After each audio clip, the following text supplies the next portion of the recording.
Outra crítica que eu vejo muito fazendo isso é que você é um agente da CIA. Isso eu não posso falar.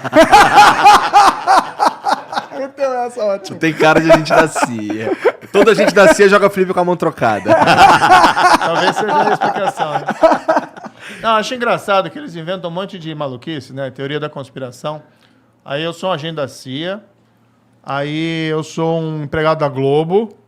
Né? Eu fico às vezes brincando, pô, eu queria ter esse contra-cheque, viu? Agente da CIA, agente da Globo, e, enfim, né? Mas tudo isso como eles não têm como justificar? Qual que é a história toda? A corrupção foi real. Foi. A Lava Jato identificou. Ninguém nega isso. Né? Então, assim, podem criar as maluquices, as pessoas sabem que a corrupção estava lá, o dinheiro foi devolvido. Né? Bilhões de reais foram recuperados pela Petrobras. Isso aí não é ficção. Eu acho que quem duvida que existiu crimes ali e que o negócio era gigantesco tá querendo tapar a realidade de um jeito muito absurdo. Mas daí, como eles não têm como fazer isso, o que eles querem? Querem desviar o foco, desviar a atenção. Então eles vão falar, o Deltan fez um PowerPoint que foi ofensivo.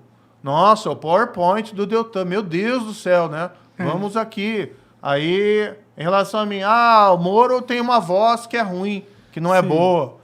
O Moro foi trabalhar depois para uma empresa que um ramo dela aqui no Brasil recebeu na falência lá por administrar créditos da Odebrecht. Ou seja, eles criam uma narrativa. Porque o que eles querem, na verdade? Eles não querem que olhe para a culpa deles, para o dinheiro que eles receberam de suborno, para quem pagou o suborno. Ou seja, inclusive esse pessoal quer voltar ao poder. E eles querem voltar ao poder. Aparentemente, né? E eles querem voltar ao poder não é admitindo que fizeram coisa errada. Não, é dizendo assim, o problema é o PowerPoint. Ou o problema é o Moro. O Moro? Falar o Moro? Não. O problema sou eu.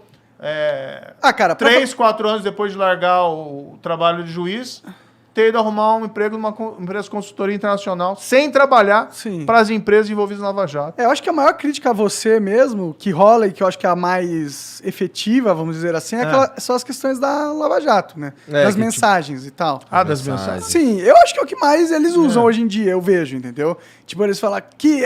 e eles ainda tentam usar isso pra inocentar o Lula de alguma forma, tá ligado?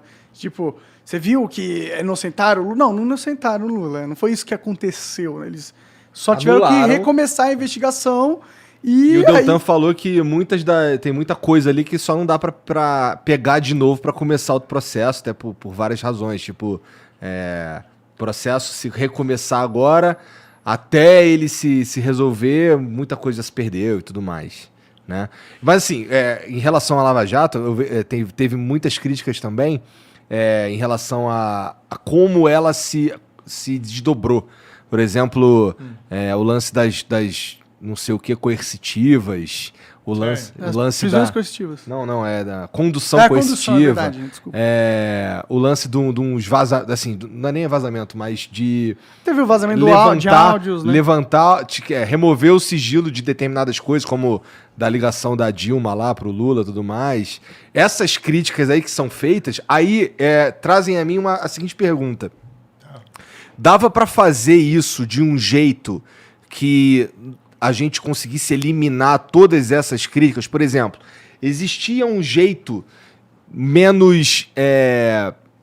que armasse menos os inimigos políticos? Não dava, porque na verdade você tem que entender o seguinte. Se não fossem essas críticas, iam ser outras. Tá? É a história que eu falei aqui do PowerPoint. Esqueça a corrupção. Esqueça que o Lula foi condenado em primeira instância por mim, eu dei a sentença. Esqueça que a sentença foi confirmada pelo tribunal em Porto Alegre por 3 magistrados, 3 juízes profissionais. Esqueça que depois essa mesma sentença foi confirmada em Brasília pelo tal do STJ, Superior Tribunal de Justiça, por outros 5 juízes. O que interessa não é a corrupção confirmada ali em 3 instâncias. É dizer que a sentença foi dada por mim, que supostamente estaria... Trocando mensagem com os promotores. Trocando mensagem, não tem nada ali. Ninguém fala assim, a mensagem... Isso aí virou uma lenda, né? Tá, você vai olhar as mensagens lá. O que tem nas mensagens?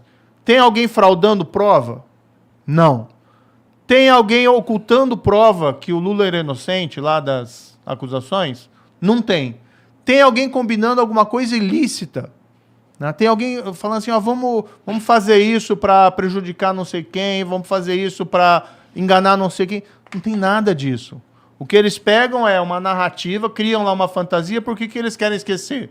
Querem esquecer, por exemplo, que o Lula tinha um sítio, que ele ia toda hora, tinha lá pedalinho, o nome dos netos dele, tinha lá almofada, ele dormia lá dentro do quarto principal, como se fosse dono, o sítio estava em nome de outra pessoa, tá? E foram lá Odebrecht, OS, reformar o sítio dele, gastaram lá centenas de milhares de reais, por exemplo. E qual que é a explicação? Você já ouviu alguma explicação do Lula sobre isso? Não, mas assim, eu também percebo, e você vai me desculpar, Tá. mas assim, eu entendo, eu acredito, eu pessoalmente, eu acredito que o Lula tá enrolado com o triplex, eu acredito que ele tá enrolado com o sítio, mas não tem o batom na cueca, como diria o Boechat, ou tem? Tipo, Olha, como é que a gente liga ele de forma irrefutável? Não dá, né? A gente imagina. Ô Igor, vamos colocar o seguinte, o que é a Operação Lava Jato revelou, tá? Que pegavam a Petrobras, os cargos lá de diretores, que nomeavam os diretores da Petrobras, e os diretores estavam lá com uma missão, arrecadar suborno das empreiteiras que tinham contratos com a Petrobras. Para quem que ia esse suborno? Tá? A ideia originária era que esse suborno fosse para os partidos, para financiamento ilegal, tá, de eleições, e fosse para enriquecimento ilícito dos políticos. E aí você tem, segundo lá está nos autos, as condenações, segundo lá declararam os colaboradores, os criminosos arrependidos, ia lá principalmente para o PT, para o PP, para o PMDB, mas tinha outros partidos também que receberam, políticos ali que receberam. Tá? Isso está na sentença, isso tem documento, não é só palavra de colaborador, está tudo lá documentado. Isso aconteceu por uns 10 anos. Durante qual governo? Governo do Lula, do PT. E foi ainda parte do governo da Dilma. Diretores nomeados por quem? Diretores nomeados pelo Lula. Tá? Ou seja, teve todo aquele esquema criminoso que hoje resultou já 6 bilhões de reais, tá, recuperados pela Petrobras, naquele esquema de corrupção. 6 bilhões de reais. Tá? E assim, quem que é o responsável por tudo isso? O juiz e o procurador do PowerPoint. Né? Enfim, né, eu acho assim, é querer muita ingenuidade nossa. Até porque você nunca viu, você já ouviu o Lula falar assim, puxa, eu errei na nomeação. Eu reprovo o comportamento. José Dirceu foi condenado. Tá? Foi condenado tanto no mensalão, que é aquele caso julgado pelo Supremo, que teria recebido lá suborno, ou participado do esquema de suborno. Foi condenado na Operação Lava Jato. Foi descoberto lá que tinha um dos diretores da Petrobras, tá, que parte do suborno encaminhava para ele, tá? Isso foi utilizado lá para comprar imóvel, para reformar imóvel dele. Isso está documentado. Isso foi confirmado em sentença de primeira instância, em sentença de apelação lá do Tribunal de Porto Alegre. Ou seja, você tem as provas ali, entendeu? Se eu vi alguma vez o Lula falar assim, puxa, o José Dirceu fez coisa errada, ele não está mais do meu lado. Ele não participa mais aqui do PT. Ele vai ser expulso do PT. Você já ouviu alguma coisa assim? Não. Aí você pega o Palocci. Palocci foi bombástico também na época, né? Palocci, ministro da Fazenda do Lula. Tá? Palocci era o cara que depois que saiu do governo ficou lá ajudando, né, o presidente Lula nas coisas dele e participou das campanhas, das organizações da campanha. Está lá no processo e tal. O cara vem, né, e fala tudo aquilo que fala. Fala que a Odebrecht tinha disponibilizado uma conta de 200 milhões de reais, tá, para a presidência do PT. Tem uma planilha que foi apreendida lá, a tal do programa italiano. Fala tudo aquilo, é condenado, está provado, tal. Assim, todo mundo no entorno envolvido em corrupção. Você ouviu alguma vez o Lula falar alguma coisa de alguma dessas pessoas? Nunca.